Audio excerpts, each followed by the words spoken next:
എല്ലാവർക്കും പുതിയൊരു വീഡിയോയിലേക്ക് സ്വാഗതം. അപ്പൊ നമ്മൾ ഇന്ന് ചെയ്യാൻ പോകുന്നത് തക്കാളി കൊണ്ടുള്ള ഒരു സിമ്പിൾ കറിയാണ് ഗൈസ്.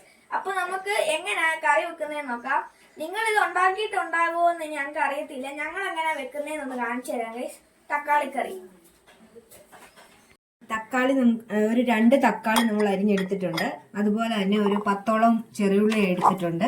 ഒരു 5 പച്ചമുളക് ഇതുപോലെ കീറി എടുത്തിട്ടുണ്ട്. പിന്നെ നമുക്ക് വേണ്ടതെന്ന് വെച്ചെന്നാൽ ഒരു ലേശം മുളക് പൊടി, പിന്നെ പെരിഞ്ചീരകവും കുരുമുളകും കൂടി പൊടിച്ചതാണ്, അതൊരല്പം ഇടും. അതുപോലെ തന്നെ അല്പം മഞ്ഞപ്പൊടി, പിന്നെ നമുക്ക് കടുക് താളിക്കാനുള്ള കടുക്, ആവശ്യത്തിന് ഉപ്പ്. ഇത്ര സാധനം മാത്രം മതി. നമുക്ക് പെട്ടെന്ന് റെഡിയാക്കി എടുക്കാം. ഇട്ട് കൊടുക്കാം. അതുപോലെ തന്നെ നമുക്ക് കുറച്ച് ഉണക്കമുളകും കൂടി അതിനോട് ചേർക്കാം. ഇനി നമുക്ക് ഇതിലേക്ക് എടുത്ത് വെച്ചിരിക്കുന്ന ഉള്ളിയും പച്ചമുളകും കൂടി ചേർത്ത് കൊടുക്കാം. നന്നായിട്ടൊന്ന് വഴണ്ട് വരട്ടെ.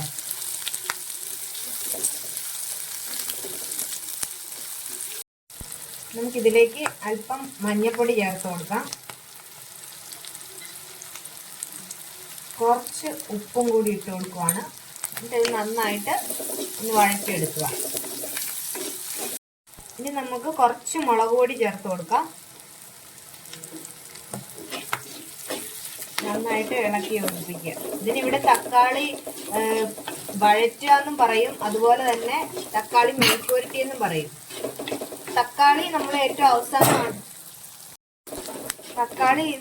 അവസാനമാണ് നമ്മൾ ചേർക്കുന്നത്. തക്കാളി ജസ്റ്റ് ഒന്ന് വാടുക ചെയ്യാവുള്ളൂ, അല്ലാതെ കുഴഞ്ഞു പോയി കഴിഞ്ഞാൽ ഇതിന്റെ ടേസ്റ്റ് മാറും.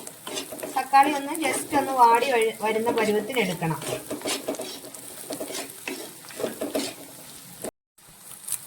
നമുക്ക് ഇതിലേക്ക് കുറച്ച് കറിവേപ്പില ഇട്ട് കൊടുക്കാം.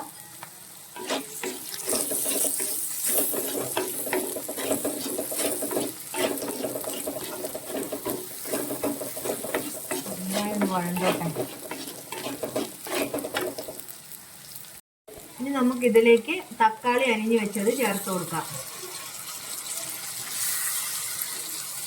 തക്കാളി ഉടഞ്ഞു പോകേണ്ട കാര്യമില്ല, ജസ്റ്റ് ഒന്ന് വാടിയാൽ മതി. ഉടഞ്ഞു പോയി കഴിഞ്ഞാൽ വേറൊരു ടേസ്റ്റ് ആവും.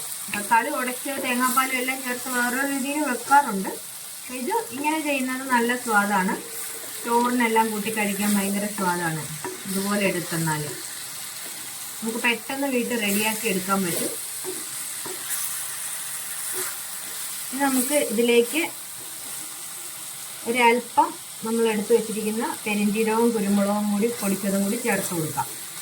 ഇത്ര ഉള്ളു പരിപാടി. നമ്മുടെ കറി റെഡി ആയിട്ടുണ്ട്. ജസ്റ്റ് ഒന്ന് വഴണ്ടാൽ മാത്രം മതി. നമുക്ക് ജസ്റ്റ് ഇതൊന്ന് മൂടി വെച്ചൊന്ന് ഒരു ചെറിയൊരു ആവി കയറുന്ന വരെ ഒന്ന് മൂടി വെച്ച് വേവിക്കാം. അപ്പോൾ നമ്മുടെ തക്കാളി കറി ഇവിടെ റെഡി ആയിട്ടുണ്ട്. കണ്ടോ, നല്ല അടിപൊളിയായിട്ട് ഇരിപ്പുണ്ട്. ഇതിൻ്റെ എണ്ണയൊക്കെ ചോറിലൊഴിക്കുമ്പോൾ ഒരു പ്രത്യേക സ്വാദാണ്. ഇത് നമ്മൾ ഇഞ്ചി ഒന്നും ചേർത്തിട്ടില്ല. ഇഞ്ചിയും വെളുത്തുള്ളിയും എല്ലാം ചേർത്ത് കഴിയുമ്പോൾ വേറൊരു സ്വാദാണ്. ഇത് ജസ്റ്റ് ഉള്ളി മാത്രം ചേർത്തിട്ടുള്ളതാണ്. അപ്പോൾ എല്ലാവരും ഒന്ന് ഇതുപോലെ ഒന്ന് തയ്യാറാക്കി നോക്കിയിട്ട് അഭിപ്രായം പറയണേ.